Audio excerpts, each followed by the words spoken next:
अस्सलाम वालेकुम नाजरीन, आप देख रहे हैं the Deen broadcast YouTube channel को। नाजरीन, आज के इस वीडियो का टॉपिक है बिस्मिल्लाह की अहमियत। पर वीडियो शुरू करने से पहले हम आपको बताते चलें कि यूट्यूब पर उसके अलावा सोशल मीडिया के सभी प्लेटफॉर्म्स पर आज से कुरानिक क्लासेस का आगाज हो रहा है। इन क्लासेस में कुरान के मुतालिक बहुत अहम वीडियोस डाली जाएंगी और इसके अलावा पूरे कुरान का इंशाअल्लाह तर्जुमा और तफसीर भी कवर किया जाएगा। तो आप इन कुरानिक क्लासेस के साथ जुड़ जाएं जिससे कुरान का तफसीली जायजा आपको हासिल हो सके। इन क्लासेस का पहला वीडियो बिस्मिल्लाह के ऊपर बनाने का मकसद ये है कि जो कि हम जानते हैं कि हम कुरान को जब पढ़ना शुरू करते हैं तो हम बिस्मिल्लाह से उसकी शुरुआत करते हैं, तो इसलिए ये जानना हमारे लिए ज़रूरी है कि बिस्मिल्लाह की अहमियत क्या है। तो यही वो वजह है जिसकी वजह से इन क्लासेस की शुरुआत में सबसे पहली क्लास के तौर पर बिस्मिल्लाह की अहमियत का जिक्र किया जाएगा। तो चलिए फिर शुरू करते हैं आज की इस वीडियो को। नाज़रीन, सबसे पहले हम बिस्मिल्लाहिर्रहमानिर्रहीम का मतलब समझते हैं। इसका माना है कि अल्लाह के नाम से शुरू जो बड़ा मेहरबान निहायत रहम वाला है। इसके अलावा हम जानते हैं कि कुरान में कुल 114 सूरे हैं जिनको हम चैप्टर्स भी बोल सकते हैं, जैसे सूरे बकरा, सूरे फातिहा, सूरे इखलास, इसी तरह से 114 सूरे हैं। इन पूरी 114 सूरे में से 113 सूरों की जो शुरुआत है वो बिस्मिल्लाह से होती है। सिर्फ एक वाहिद सूरे तौबा है जिसकी शुरुआत में बिस्मिल्लाह मौजूद नहीं है। तो इसका मतलब हमें ये पता चला कि कुरान का हर चैप्टर बिस्मिल्लाह से शुरू होता है, क्योंकि हम हर काम बतौर मुसलमान अल्लाह के नाम से शुरू करते हैं।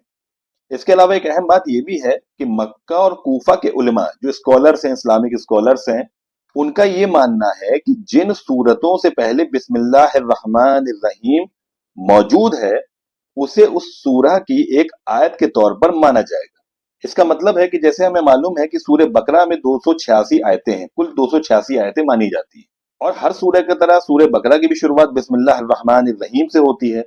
तो मक्का और कूफा के उलमा का ये मानना है कि ये जो बिस्मिल्लाहिर्रहमानिर्रहीम है ये भी हर सूरत की एक आयत मानी जाएगी।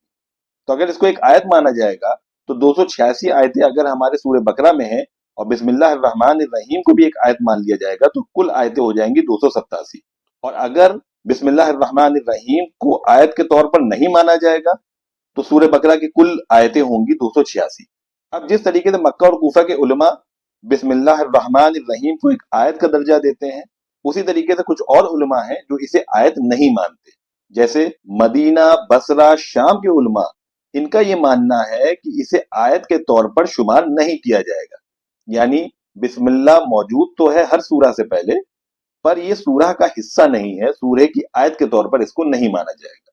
पर अगर यही बिस्मिल्लाहिर्रहमानिर्रहीम किसी सूरह के बीच में आ जाए, शुरुआत में ना होकर के किसी सूरह के बीच में दरमियान में आ जाए, तो इसको एक आयत का दर्जा दिया जाता है, इसमें कोई भी इख्तलाफ नहीं। जैसे सूरह नम्ल के बीच में आयत नंबर 30 में जो बिस्मिल्लाहिर्रहमानिर्रहीम मौजूद है वो सभी के नजदीक सूरह नम्ल की एक आयत है।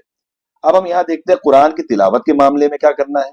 जब भी हम कुरान की तिलावत करते हैं या कुरान को पढ़ना शुरू करते हैं तो हमें क्या करना चाहिए, क्योंकि ये कुरानिक क्लासेस है, कुरान को समझना पढ़ना हम शुरू करने वाले हैं, तो उससे पहले हमें जान लेना चाहिए कि सूरह नहल की आयत नंबर 98 में यह हुक्म दिया गया है कि जब तुम कुरान पढ़ने लगो तो शैतान रजीम से अल्लाह की पनाह मांगो। इसलिए कुरान पढ़ने से पहले हर शख्स को आऊज़ु बिल्लाहि मिनश शैतानिर रजीम बिस्मिल्लाहिर्रहमानिर्रहीम ये पूरा का पूरा पढ़ लेना चाहिए। इसका माना हुआ कि मैं अल्लाह की पनाह में आता हूं शैतान रजीम से।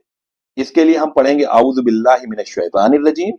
और फिर जो दूसरा हिस्सा है बिस्मिल्लाहिर्रहमानिर्रहीम, इसका माना हम पहले भी देख चुके हैं। इसका मतलब है कि अल्लाह के नाम से शुरू जो बड़ा मेहरबान निहायत रहम वाला है। तो इसका मतलब है कि हम जब भी कुरान की तिलावत शुरू करें, कुरान पढ़ना शुरू करें, तो हमें पूरा आऊज़ु बिल्लाहि मिनश शैतानिर रजीम बिस्मिल्लाहिर्रहमानिर्रहीम पढ़ लेना चाहिए। इसके अलावा जब हम कोई सूरा पढ़ना शुरू करें, यानी पढ़ते पढ़ते जब एक सूरा हमारी खत्म हो गई और दूसरे सूरा को हम शुरू करने वाले हैं, तो उस पर भी हमें बिस्मिल्लाहिर्रहमानिर्रहीम पढ़ना चाहिए, क्योंकि ये मौजूद भी होता है हर सूरा के शुरू में। सिर्फ एक सूरह तौबा है, जैसा मैंने पहले भी बताया, जिसके शुरू में बिस्मिल्लाहिर्रहमानिर्रहीम मौजूद नहीं है।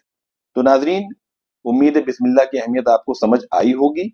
अगर आपने हमारे चैनल को सब्सक्राइब नहीं किया है तो सब्सक्राइब कर लीजिए और हमारे साथ जुड़ जाइए, जिससे कुरान क्लासेस का फायदा आप तक भी पहुंच सके। फिर इंशाअल्लाह मुलाकात होगी अगले वीडियो में। अस्सलामु अलैकुम वरहमतुल्लाहि वबरकातुहू।